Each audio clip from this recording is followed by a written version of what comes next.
start. So I'm going to say good morning, good evening, sorry, everyone. Thanks for joining us. I'm honored to be here as the part of the Grace Series talk. This event dedicated to empowering everyone for over right now 9 years almost. This series has provided a platform for sharing experiences, knowledge, and inspiration. I've been part of this initiative for a few years now, and currently helping with the help of Geeti, and we miss Anju, but she helped us a lot.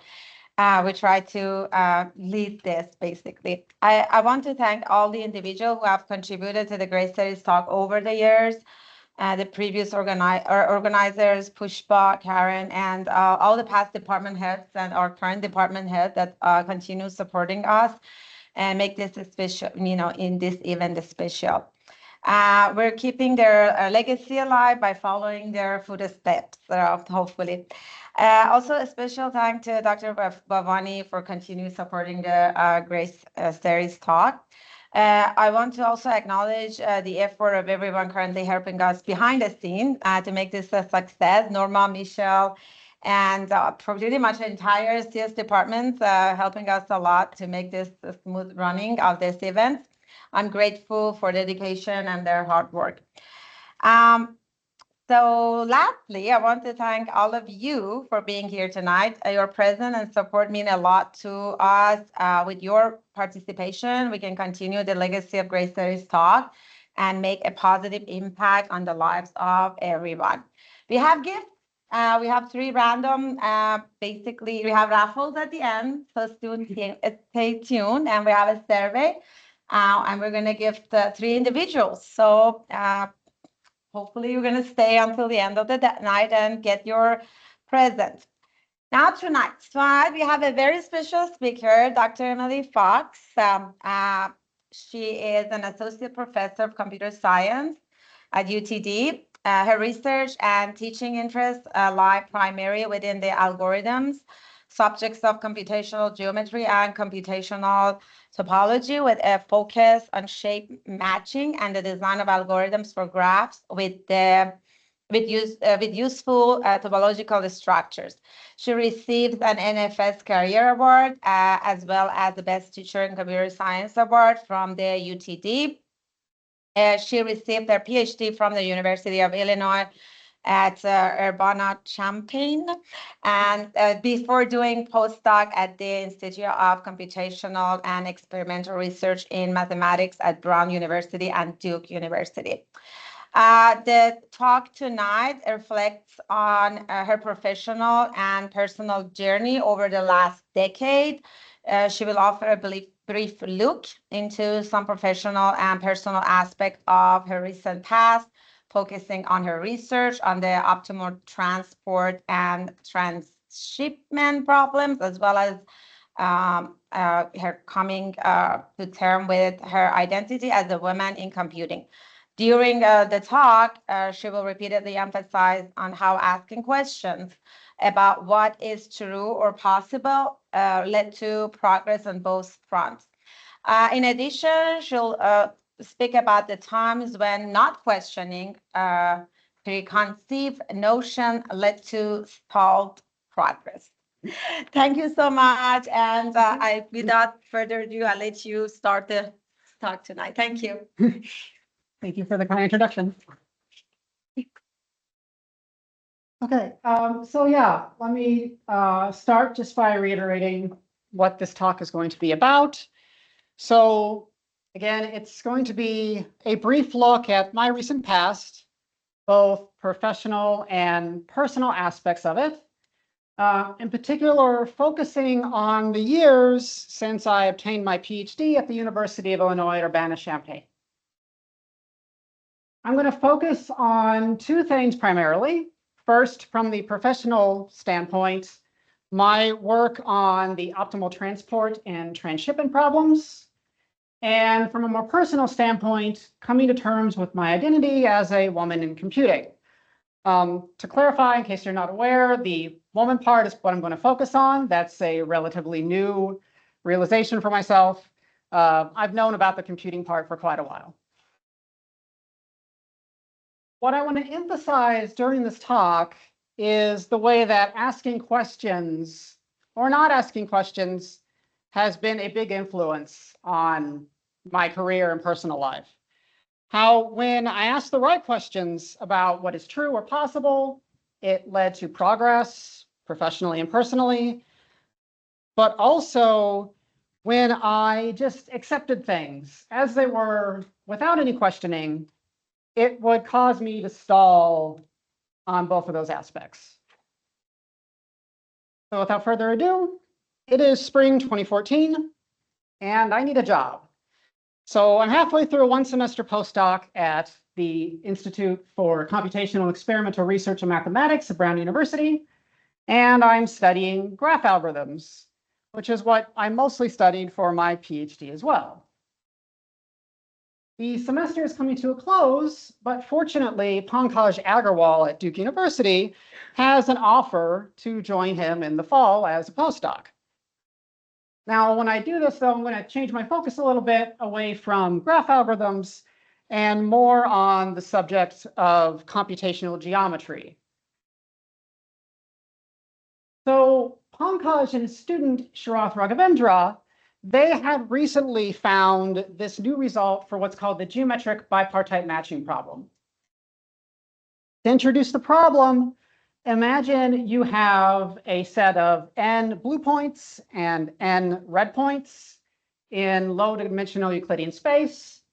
I'll usually depict points being in the plane since I'm using slides. And what you would like to do is pair up the points into a bunch of pairs where each pair has one red point and one blue point. The goal is to find a pairing that minimizes the total distance of all the pairs of points. So summing over all the pairs, what is the distance between the 2 points that got paired up? And Pankaj and his student, they figured out, well, it's true you could solve this problem exactly by building a big graph and running an off-the-shelf graph algorithm for bipartite matching, but that would be very slow because the graph would have n-squared edges in it. Instead, you can actually find an approximately best pairing, one where the total distance is very close to optimal in only n log to the order 1 n time, without having to examine all the pairs. Okay, but sometimes we don't want a one-to-one matching. In the geometric transportation problem, instead of you just having a bunch of red and blue points, each point is also assigned a demand. And the goal here is to find what's called a transportation map, which is not just a bunch of pairs where each pair has a red point and a blue point, but a bunch of weighted pairs. So each pair is also assigned a weight. And the goal is to make sure that for each point, the total weight of all the pairs containing that point equals the demand on the point. You want to minimize the transportation map's cost, which is the sum over all the pairs of the weight times the distance between the points. So the total weighted distance. So this problem had been studied before in computer science and in mathematics. In the computer science realm, it's been known as the Earth mover's distance.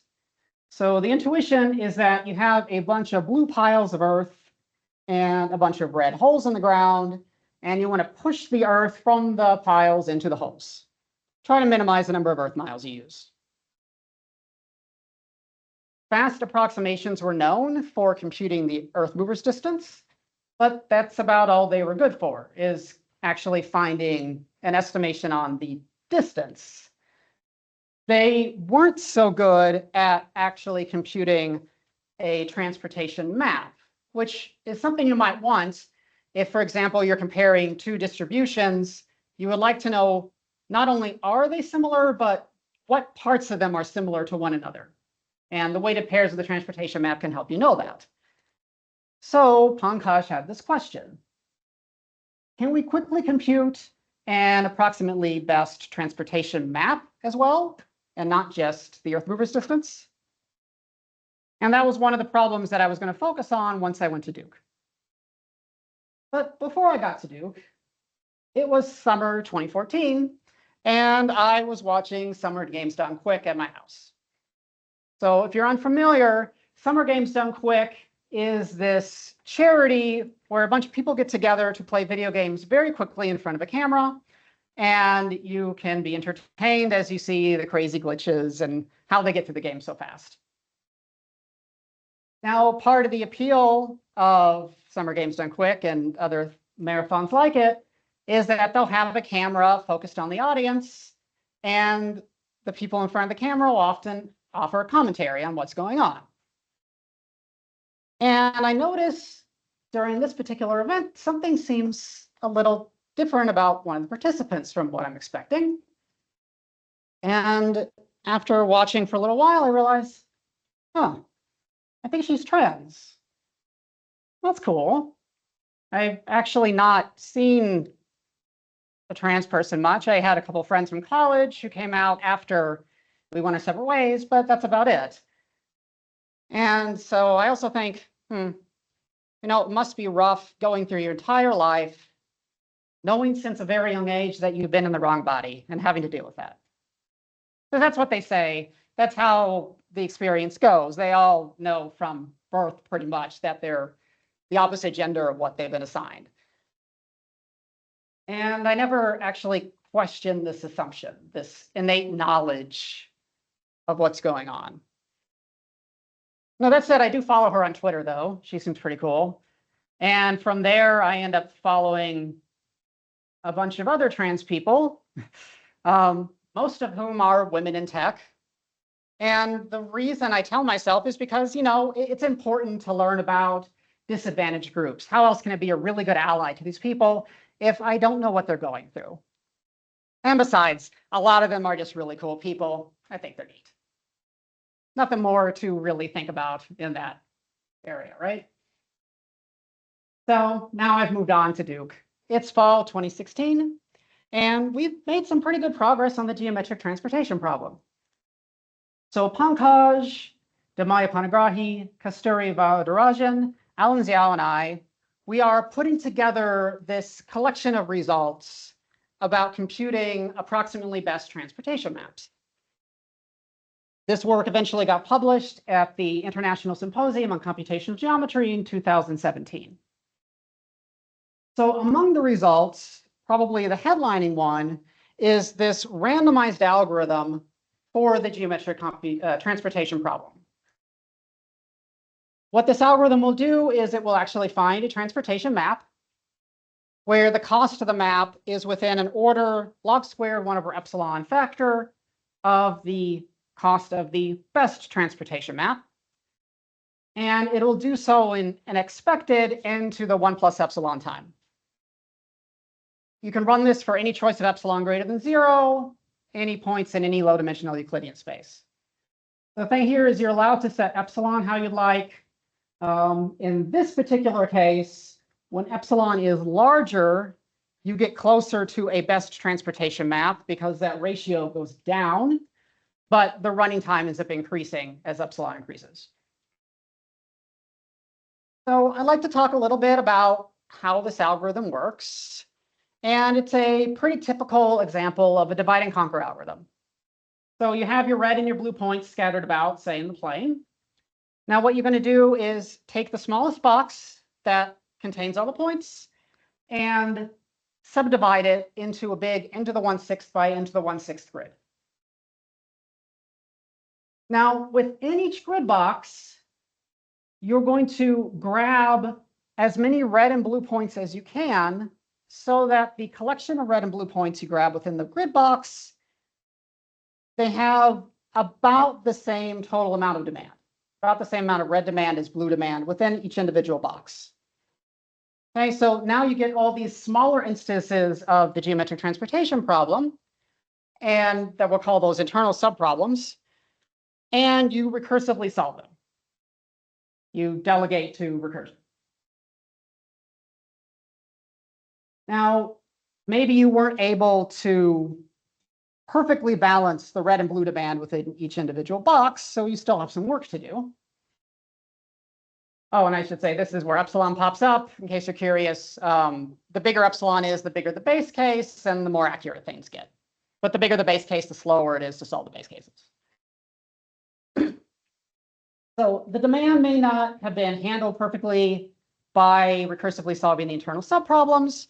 And so what we do then is we create a brand new point at the center of each of the cells, and we assign it a demand equal to what you couldn't handle when you were creating those internal subproblems. Now you have another instance of geometric transportation that we call an external subproblem. Once we solve this, we'll have everything pretty much paired up. And the nice thing is there's only n to the 1/3 cells total here, and because it's n to the 1/6 by n to the 1/6. And so we can actually run an exact algorithm for the minimum cost flow problem on the complete graph created from these n to the 1/3 cells.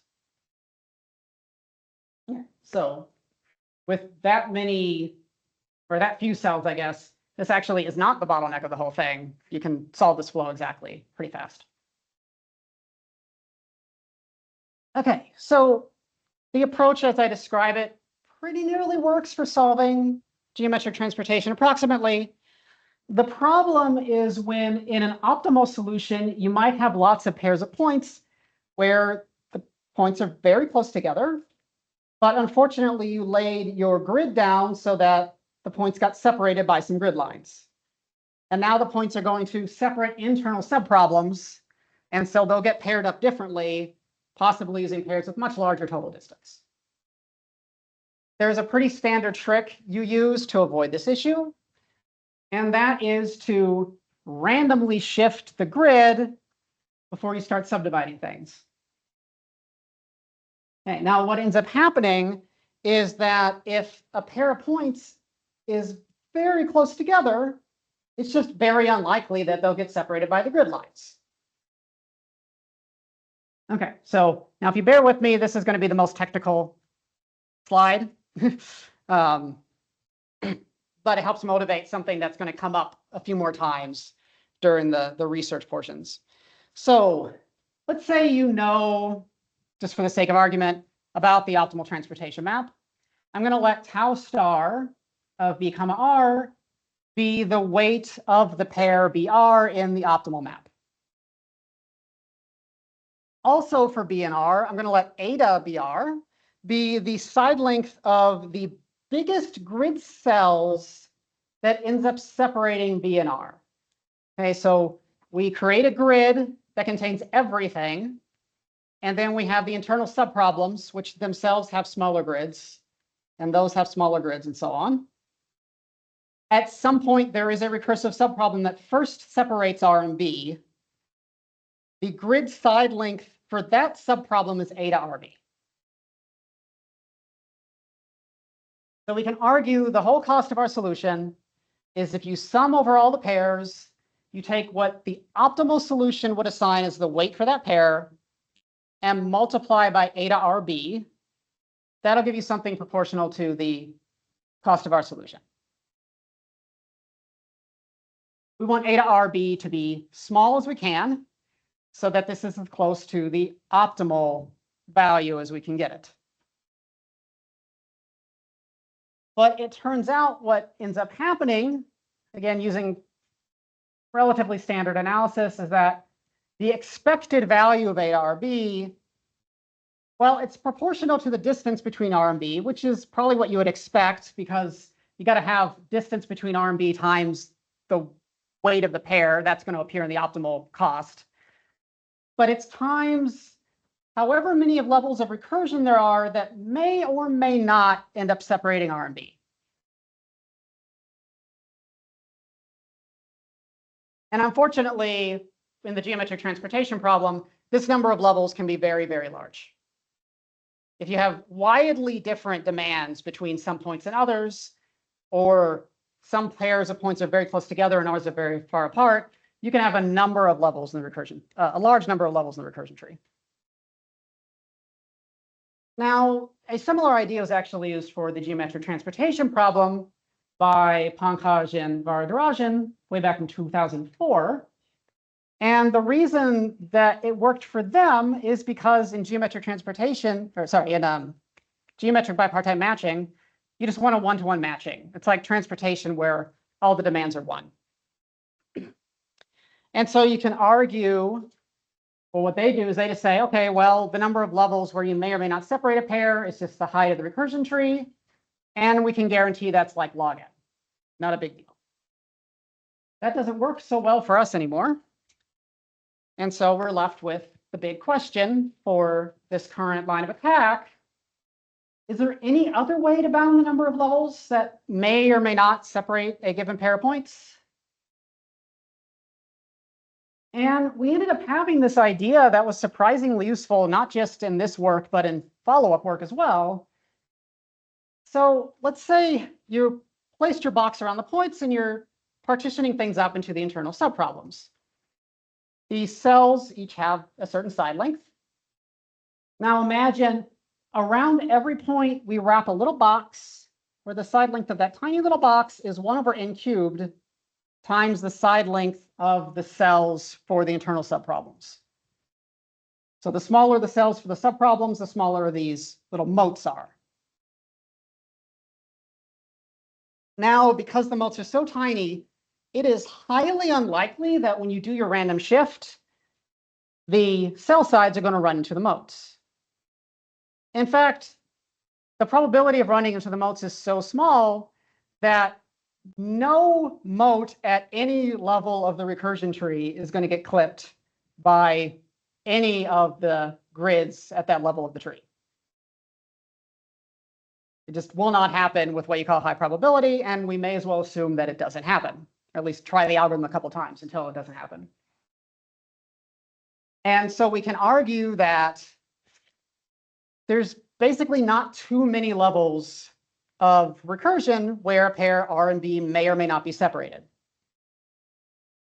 If your cells have side length greater than n cubed times the distance between R and B, then the motes for R and B will overlap each other, and you just cannot put a grid line down that separates them.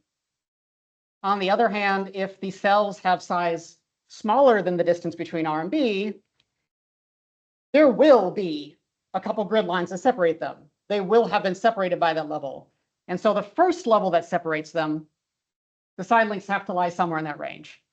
And there are going to be very few levels like that because the side lengths end up dropping pretty fast when you're doing the recursion.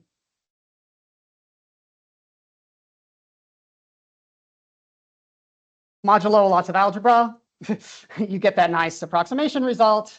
And it turns out these motes are going to be useful for a couple other things. But before we get to that, now it's 2018, and I'm lurking on Twitter. And one of the women I'm following retweets something interesting about this thing called gender dysphoria. So this is the idea that if you're transgender and your body doesn't match your internal sense of gender, or people don't treat you the way that you would expect given your internal sense of gender, it can be very distressing, somewhat traumatic. And this woman, Catherine Gibbs, she writes, if you're under the assumption that you're a cis guy, but always dreamed of being a girl, and the only reason you haven't transitioned is because you're afraid you'll be an ugly girl, that's dysphoria. You're literally trans girl already, hon. Like the stress about what it would be like to transition. Why are you worried about that? That's an example of dysphoria, according to her. And I don't know why, but when I read this, it seems kind of important to me. And so I have to ask this question. Wait, do I want to be a girl, but I'm afraid I'll be an ugly? And I think it through. And after some careful consideration, I realize I'm not terribly masculine to begin with, so things would probably work out all right. And by the inverse of the implication, obviously, if I'm not worried about that particular thing, I don't have dysphoria, I'm not trans. Still though, I never asked why that tweet seems so important to me. Okay, so now it's spring 2019. And there's been a big breakthrough in the transportation problem. So Kesson et al., they found a better randomized algorithm for the geometric transportation problem. What their algorithm will do is, with a high probability, meaning almost certainly this thing is going to work, it will find a transportation map where the cost is at most 1 plus epsilon times the optimal. Such an algorithm is called an approximation scheme. And it will do so in time epsilon to the negative order d and log to the order d of un. So for a fixed epsilon, let's say 0.01, you're going to get a transportation map that is very close to being the best one possible, and the running time is going to be nearly linear in n, which this is pretty much the best result you could hope for here. Oh, and u here, you can actually choose the better of two options. It's either the ratio of the maximum distance between a pair of points and the minimum distance, or, well, that's called the point set spread, excuse me, or it's the largest of the demands on all the points, assuming that the smallest demand is 1. Okay, so here's how, or like at a high level, what their algorithm does. You start by building what's called a spanner graph. So this is a graph over the points, as well as some additional vertices, that approximately preserves the distances between the points. So for any pair of points from the geometric transportation problem, their distance within the graph should be at most 1 plus epsilon over 2 times the actual Euclidean distance between them. Now, what you do, the way to get the graph, is you build something called a randomly shifted quad tree. So you start with a box that contains all the points that's been randomly shifted. And now imagine dividing the box up into 4 quadrants. The graph is going to contain a node for the top box. It'll contain a node for each of the 4 subboxes, and the top box will connect directly to the subboxes with an edge. And then you recursively keep breaking things down further and further. You need to add some additional edges on top of this tree in order to actually make it a good spanner, but it still has a lot of tree-like structure. And the total size ends up being only epsilon to the negative order d and log to the order d in u. So the size ends up being the same as that promised running time. At this point, you reduce transportation to the other problem I said I'd talk about, called the transshipment problem in graphs. So let me tell you a little bit about what transshipment is. So this is a problem defined on undirected graphs. You have your undirected graph G.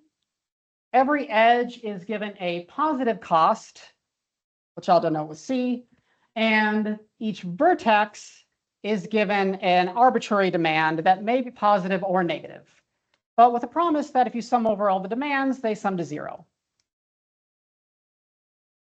Okay, now fix an arbitrary orientation of all the edges in the graph.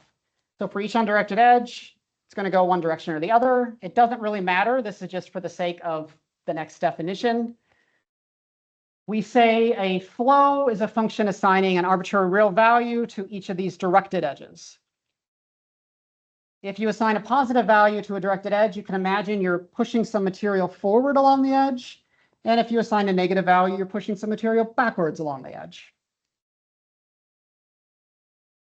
We say the flow routes B if, for each vertex, sum of all the flow values for edges leaving V minus sum of all the flow values for edges entering V equals the demand. Or in other words, you're trying to push stuff around this undirected graph so that the total amount of material leaving each vertex is equal to the demand. Negative demand would mean you want a net positive amount entering the vertex. Okay, given a flow, it has a cost. The cost of the flow is the sum over all the edges of absolute value of the flow on the edge times the cost of the edge. So when you're pushing your material around, please use cheap edges. And What we want is a flow that routes B with minimum total cost.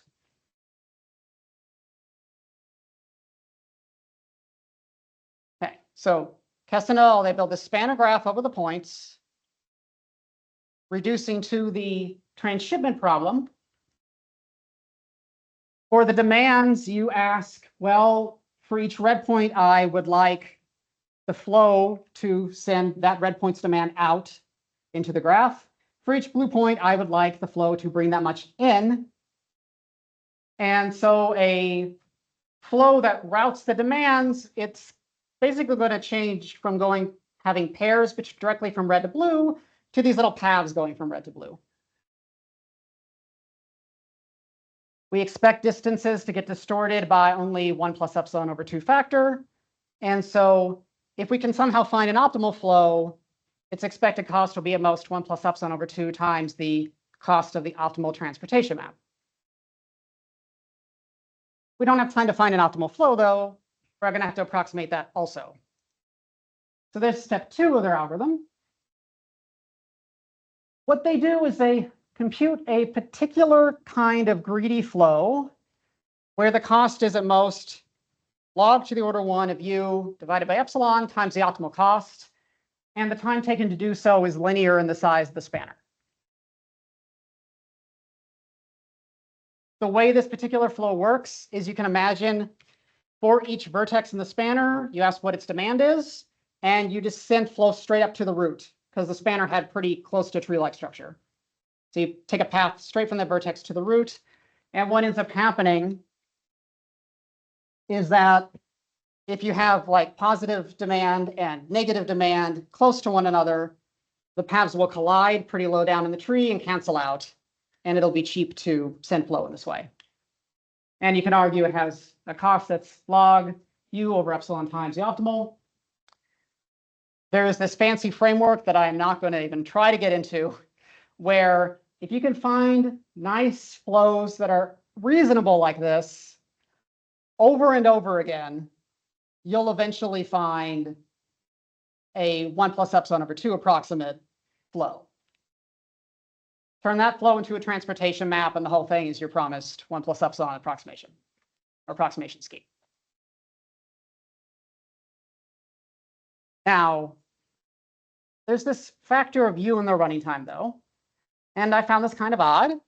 The algorithm we had earlier that I started talking about at the beginning, the running time didn't depend on spread, and it didn't depend on the magnitude of the demands. So is it possible to remove this runtime dependency on u? It's not exactly straightforward. The main issue is that both the size of the graph, the number of extra edges we need to add to make sure it's a good spanner, and the number of times we have to compute a greedy flow, they both depend on how many quad tree levels there are where a pair of points may or may not be separated. And the easiest way to bound the number of levels where a pair may or may not be separated is by the depth of the quad tree, which is log u. So I asked this question: is there any other way to bound the number of levels possibly separating a given pair of points? Well, wait, I asked this exact same question earlier. It turns out we can use the mode idea that we had from last time. So my PhD student, Joshua Liu, and I, in a paper that appeared at the 2020 International Symposium on Computational Geometry, and later the Journal of Computational Geometry, we got an epsilon to the negative order d and log to the order dn time algorithm for geometric transportation that gives you that 1 plus epsilon approximate transportation map. The high-level idea is you just consider it's very unlikely we're going to clip the motes when we build the quad tree, do a bunch of analysis. That said, the analysis is not exactly trivial. In particular, had a very difficult time preparing the journal version where working out exactly the right analysis for the random shifts of the quad tree so that we can make exactly the nice claims we wanted took quite a lot of effort. It's too bad randomness ends up being so essential to results like this, or we could have saved ourselves some work. Oh well. Okay, so now it is June 29th, 2020. Somebody posted a link to a webcomic. Okay, so there's this webcomic author, May Dean, and she started a 3-week-long storyline on her semi-autobiographical webcomic called Real Life Comics about her coming to terms with being trans. Here's the first day's comic. Apparently what got her was that tweet I mentioned earlier, or at least a Facebook reshare of the tweet. It affected her more than it did me, I guess. And I'm reading about her, and I realized that she came to terms with this in her mid-30s. Well, that doesn't make sense because I thought trans people always knew they were trans and wanted to deal with it since they were kids. So I decided I'd better follow along with this comic storyline so that I, to further my mission of better understanding what's going on here. And pretty soon I'm checking for updates first thing every single morning.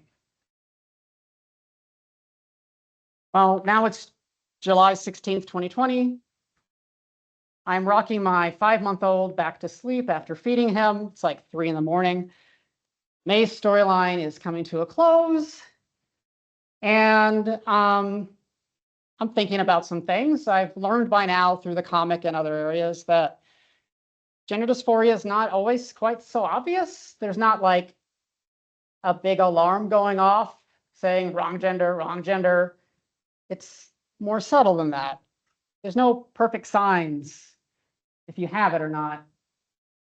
And since there's no diagnostic you can trust, I guess it's more of an internal thing. It comes down to kind of a personal feeling of what seems best to you. So I guess I should ask the question, what would feel best to me? And I'm thinking it through, walking my kid, and within a minute, I realize, oh crap, I'm trans.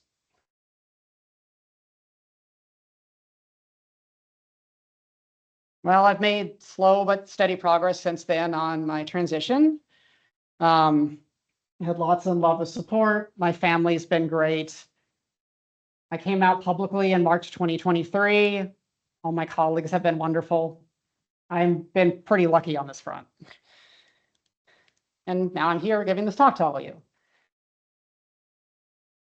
But before I wrap up, I guess I do need to observe, like, during this whole process, I was still working. So I probably should have to get back to that, huh?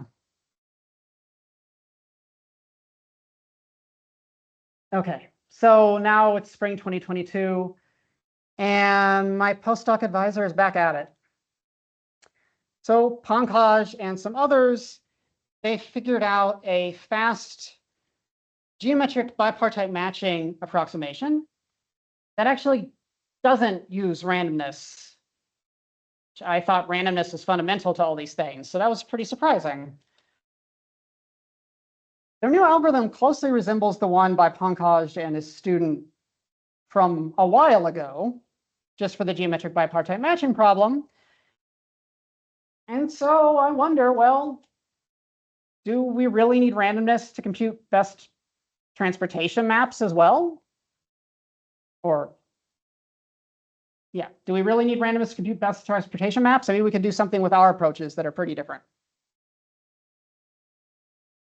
And Joshua and I, same PhD student, at the IEEE Foundations of Computer Science Conference 2023, we found there is a deterministic approximation scheme, meaning it always returns a good transportation map. And the running time is a small epsilon to the negative order d and log to the order 1 of n. And something that was kind of neat and surprising about this result is it was somehow faster than the fastest known approximation scheme for geometric transportation and geometric bipartite matching, which should be easier, somehow faster than the best deterministic algorithm known for these problems, or even the best randomized algorithm known for these problems. So by taking a step back and coming at it from a different angle, we actually got a better result. So I'll briefly say what we did to make this possible. Okay, so the main thing is the place randomness shows up in the original algorithm is we randomly shift the quad tree. So don't do that. Now, the problem is if you don't randomly shift the quad tree, there's this chance that a pair of points that really want to be in a pair, maybe a very high weight pair, get separated very high up in the quad tree. And so the distance between them in the graph ends up being much higher than it was in the original space. Okay, so what we do to fix that problem is at each level of the tree for each cell, you just look for all the other cells that are reasonably close to it, and you add direct edges, making a bunch of little cliques. You lose a lot of the tree-like structure when you do this, unfortunately. But also, it makes for a really good spanner that actually requires fewer edges overall than the old spanner. This one only has epsilon to the negative order d m log n edges. That's where we get the runtime improvement. The other idea is, well, now we don't have the nice tree-like structure. That greedy algorithm from earlier, we still need something that gives you within like a log to the order 1 of n approximation that we can run over and over again. And that's not going to happen without the nice tree-like structure. If we just greedily send flow straight up, it might be much more expensive than the best flow in this graph. And so what we ask is, well, for each vertex, suppose I were to randomly shift a quad tree.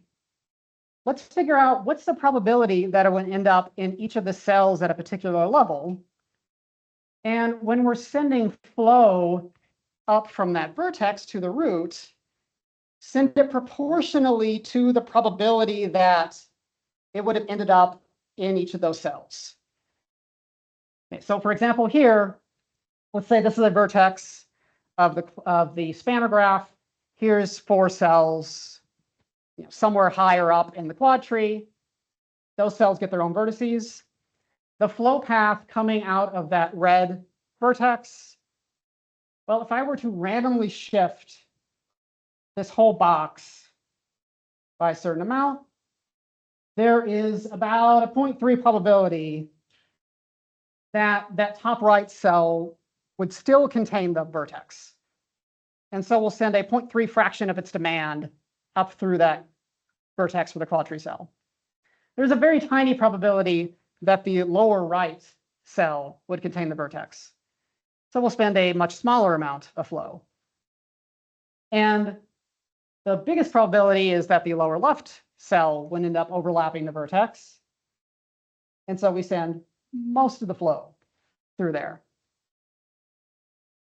And the thing that's pretty neat about this approach is that you deterministically, there's no randomness involved in these calculations and how much flow you send. The cost of the flow you get actually approximate the expected cost if we were to do the randomly shifted quad tree approach. By asking the probability that we take certain routes through certain vertices, we actually end up estimating what would have happened if we used randomness in the first place. And because randomly shifting gives you a decent approximation for the flow, well, this must also. And you can boost it to get that 1 plus epsilon by repeatedly computing more and more flows for different demands.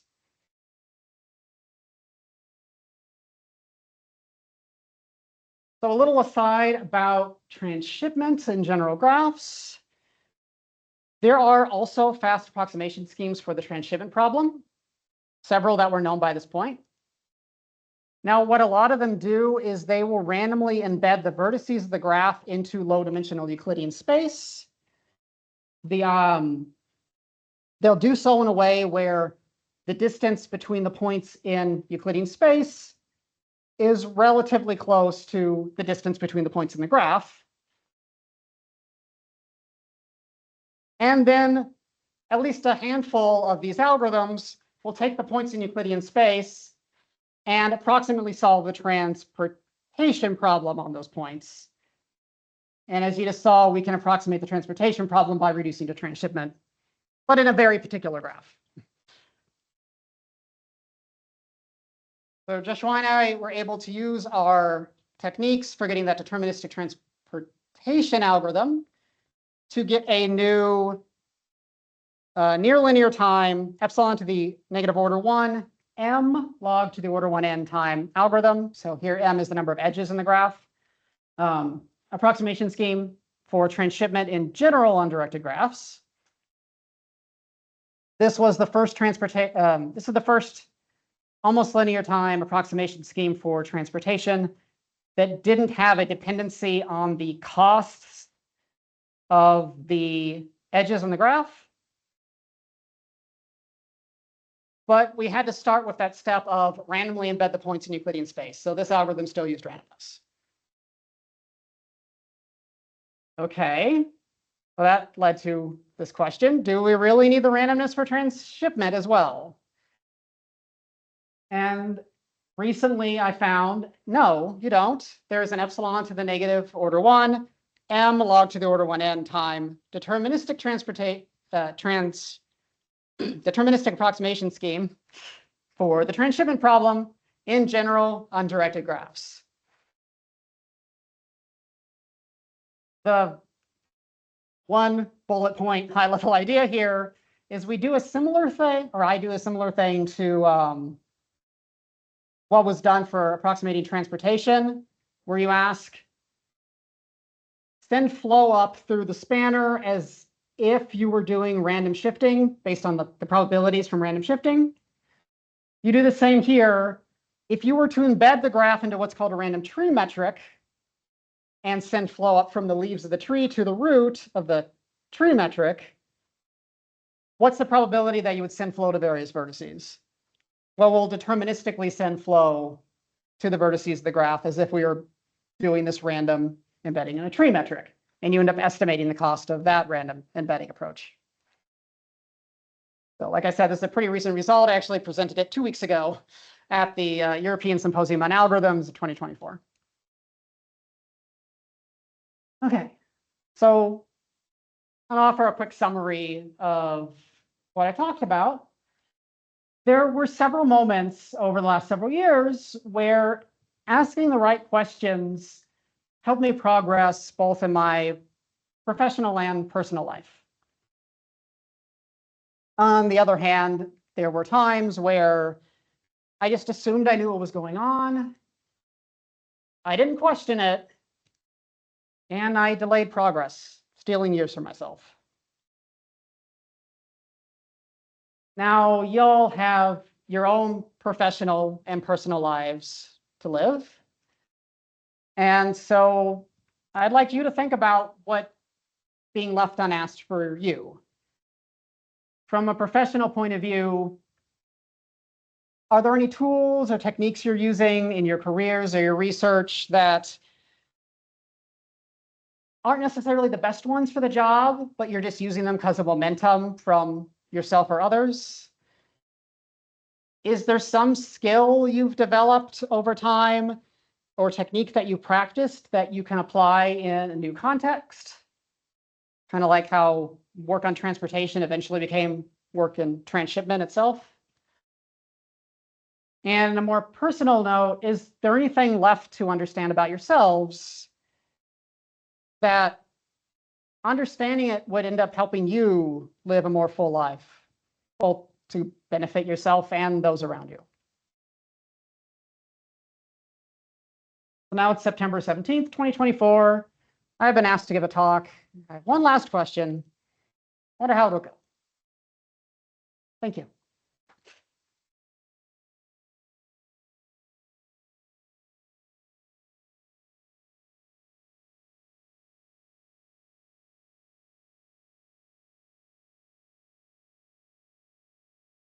I feel like we'll figure it out and have. I send you the survey link in that. Do you see that in your chat? Maybe you can. Oh, I don't have chat popping up. Oh, okay. So you I'll leave can- this up for now. Oh, yeah. Okay. So I'm going to use my laptop then. I'm gonna hide- Oh, I see. You need me to pull. Okay, I can pull it. Yeah. That's Yeah, that's fine. It's a picture. Yeah, that one. Okay. Sorry about that. No worries. So you're gonna scan it and then join, basically answer the questions in the survey, and then we're going to use some randomized way to find the winners of tonight. Meanwhile, if you have any questions, please raise your hand and you can ask your questions.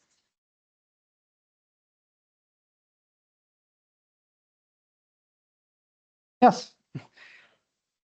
Asking question in research. Mhm. So I think generally asking question is good. Then sometimes by pausing the work and asking a new question, you actually, slowing yourself down from, chasing some kind of mainstream path that everyone is following. So do you find yourself in that situation when you pause and ask questions in your past, doing your research? Oh, did I like go down a rabbit hole and get stuck? Yes, that happens sometimes. So one strategy is you ask about things that haven't been done before that maybe you can make a unique contribution to, while in parallel, also have some other things going on at the same time that are maybe a bit more likely to bear fruit. Kind of a balance between the high risk, high reward things and the get the stuff done for now.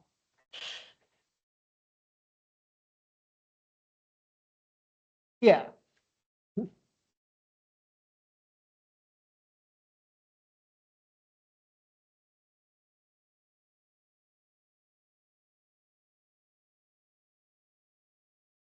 Yes. Oh, I have an 8-year-old and a 4-year-old.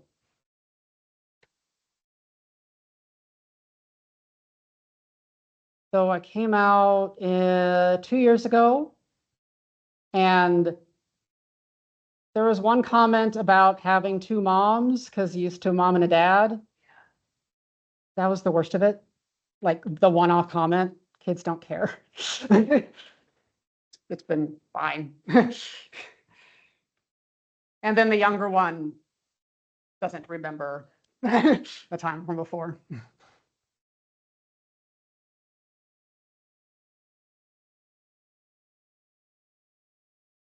No, and the school's been fine too. Like I just sent an email. It's like, hey, I'm changing my name. And they're like, okay. Never said anything.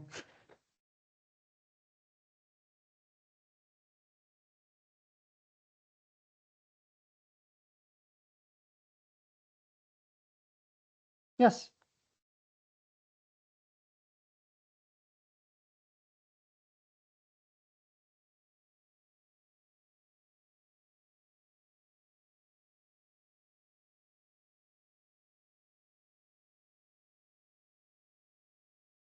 Whether, so at some point you knew that was right, like having randomness, like you need randomness to be able to have a better algorithm in which the point pairs are not separated by grid lines.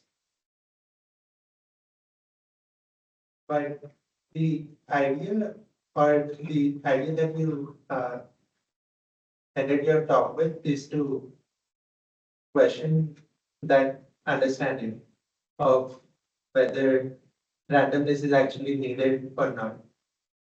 Uh, doesn't doesn't that affect confidence in what you know and understand? It does. Yeah, I mean, sometimes you're pretty convinced that something is true. Like you need randomness for these randomly shifted grid or quad tree techniques, and it's True. Yeah, and it's good to feel like, yeah, we got this down. Here's the best possible result. But sometimes you learn something like, oh, they were able to do it for bipartite matching. I probably should question this assumption and explore it. Now, maybe exploring it doesn't lead anywhere. You don't know yet, but I think it's worth doing. And if it does lead somewhere, that can be pretty impactful.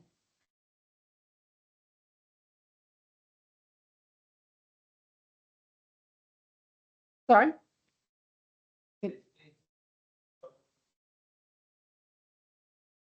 Yeah.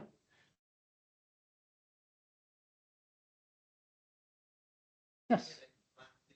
There is something, whatever, choosing a direction to work on that is probably not mainstream. Yeah, you can't spend all your time chasing each idea, right? You do have to settle and work hard on something, but it's also easy to get stuck in a rut and just keep going with what you know forever. So it's good to make sure that you don't have to stay stuck in that rut.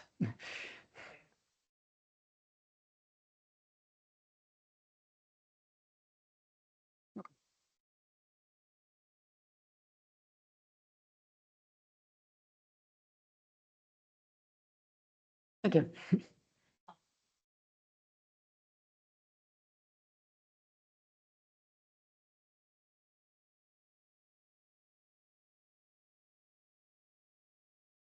A combination of general interest, like genuine interest and coincidence. So I did my undergrad at Illinois also, and my favorite classes were the theory ones. So I knew pretty early I wanted to do algorithms. My favorite professor while I was there happened to be in computational geometry and was moving into to topology. And so that's where I picked up my interest in that area.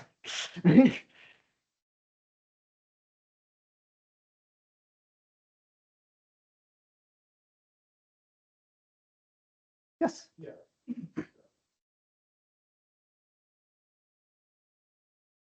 Thank you. And it also kind of like cinematic a little bit.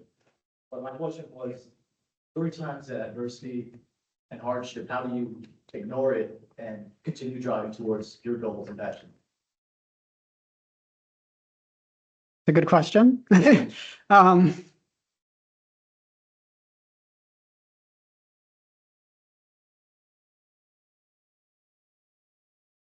Sometimes it just takes time to to recognize you're not going to get through it right away.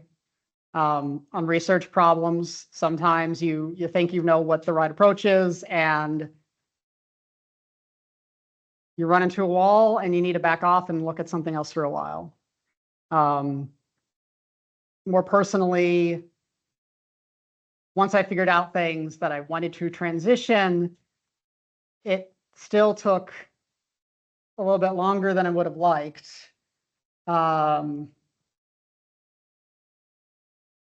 So I kept pushing for it, but also focused on other things, try to make progress somewhere, professionally or personally, during the time. Probably cleared up some other personal things going on, made those better, because just look for ways to make progress. If you can't get everything you want right away, maybe there's something else you can have for now. Not saying give up on what you really need, but try to make the best of it, I guess.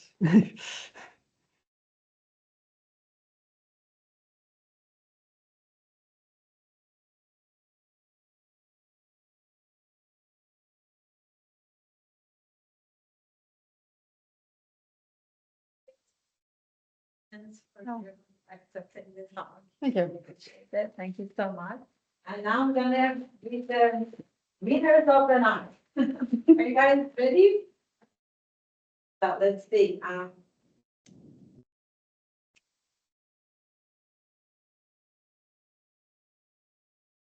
Okay, I have the raffle number 1887, and if they emailed it to you, I also have the names. Parmeet, Commandor, sorry if I'm pronouncing it wrong. Very good. So that's our first winner. Second winner, I'm gonna read the name, first, Diep Duan. And then, so you know, you're the first winner, so you can choose which one you want. Maybe the shirt, I would pick the shirt for you, but I need you to decide. And second winner, okay, yeah, you can come and pick your own. And finally, our last winner tonight, raffle number 7280, Garna. Okay, awesome. Thank you. Thank you so much. Thanks for joining us tonight. Thank you, everybody, for joining us. Yeah, can we take a picture? The department group, so maybe I can have one of them. Okay, I will take it. Yeah, okay, I want to come to the. Okay, good. Start there with you. I want to come there. Big floor.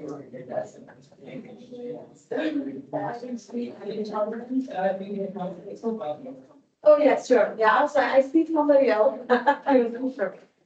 Is that okay? Take a picture? The size was a t-shirt. See if you can find some binding. Oh, she can. Okay, I'll. I think that'll help. You want to stay in the middle?